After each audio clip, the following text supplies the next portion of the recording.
Greetings from Kiev to the Brussels Peace Forum. I am glad to express full support and solidarity to this important event. My name is Yuri Shlezhenko. I am Executive Secretary of Ukrainian Pacifist Movement. We are working here in Ukraine to uphold our right to refuse to kill. We advocate ceasefire and peace talks, and we build peace by truth-telling, humanitarian work, learning and teaching nonviolent way of life, resisting to war and militarism. No war could be fairly justified. Any war is immoral mass murder organized by governments that failed to comply with the United Nations Charter, which demands peaceful resolution of international conflicts. Any war is the result of chain of bad decisions, escalating cruelty and nonsense.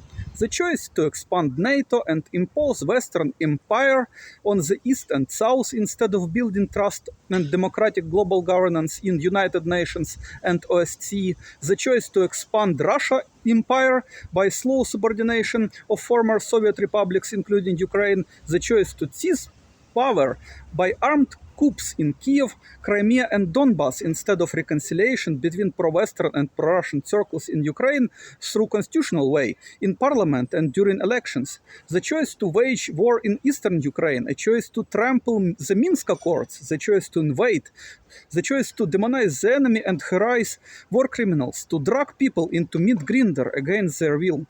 Russian invasion of Ukraine ruined our cities, killed tens of thousands and turned millions into refugees. Hiding in shelters from Russian rocket attacks, hiding at home and running abroad from forced mobilization to army and certain death on the front line, Ukrainian people are victims both of Russian and Ukrainian armies. Russian and Ukrainian rockets, bombs and other explosives killed civilians, even children on both sides of the front line, not only since 2022, but since 2014. War is not green, so environment is also severely damaged and contaminated on both sides. Destruction of Novakha-Kholka Dam alone created tragic consequences, while Kiev and Moscow, instead of ceasefire and cooperation to deal with flood, resorted to their usual shameless blame game. Peoples of Europe were told that this madness could be stopped by arming Ukraine and quick victory. In Ukraine, we hear during 9 years these cheap promises, these deceptive slogans against peace and for quick, uncompromising victory. So-called peace formula of President Zelensky, not a formula of peace, but a formula of endless war, is based on a document called Kiev Security Compact, which literally says that Ukraine will need Western weapons supply during multiple decades to fight Russia, and all civilians in Ukraine older than 18 must be turned into soldiers. Nobody asked Ukrainians, nobody asked us, do we want to be cannon fodder? Our fate was decided by the war profiteers, those who legitimize their long-haul plans of plundering Ukraine and Europe and Global South in such conferences and summits as we recently saw in London and we will see in Vilnius NATO summit. Contrary to obligations of Ukraine under Article 18 of International Covenant on Civil and Political Rights, Ukrainian army refuses to recognize human right to conscientious subjection to military service. Many people sentenced to jail for so-called draft evasion. Militarist regime abduct people on streets to send to front line to certain death and closed Iron Curtain on our borders to enforce conscription. In recent speech, President Zelensky suggested that nobody knows when the war will end. He suggested 10 years goal of further militarization of economy and noted there will be many cripples and traumatized people. So he calls to legalize consumption of cannabis. He calls to legalize consumption of cannabis to mitigate pains of war. And when they add cannabis to the smoke of war, I am not surprised that the Deputy Minister of Defense of Ukraine, Vitaly Denega, wrote that war with Russia will never end, that our children and children of our children will wage this war. It is public words of top Ukrainian official. War will never end. Now it is officially endless war. But I must tell you that it is up to you, people of Europe, when the war in Ukraine will end.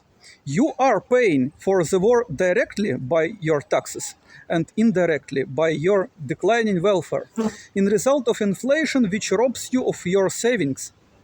You are in the same position as Russian taxpayers robbed by Putin to wage his endless war of aggression. It is a deep fear of war profiteers in Russia and in the United States that people of Europe and global South will say, enough war, enough weapons. That's why peace movements are smeared. That's why propaganda treats the word peace like a dirty word, and hypocritical pseudo-intellectual peace deniers are everywhere in the media, while voices for peace are ignored and censored. Media wing of the military-industrial complex tries to convince you that peace is utopia and endless war is inevitable. So let's end their sweetie utopia of endless war, their endless bloody profits, and our endless misery. If you stop funding war and sending weapons to Ukraine, you will see leaders of Ukraine and Russia at the negotiation table. I assure you, they are capable to negotiate peace. Putin with Prigozhin, two war criminals, quietly agreed to stop fighting between their armies. And our president of Ukraine, Zelensky, once successfully negotiated the release of hostages with a terrorist. They can negotiate when they wish. They need an impulse. Raise your voices for ceasefire and peace talks. Support those who refuse to kill, conscientious objectors to military service. Support Object War campaign. Support Vienna appeal for peace in Ukraine. Have audacity to insist on big structural changes in economy and politics to get rid of nukes, to get rid of all armies, to get rid of arms industries and militarized borders, to turn whole planet into common land of whole big family of humankind, to ensure non-violent public governance and corporate management. Demand non-violent governance instead of sovereignty, social and environmental harmony instead of territorial integrity.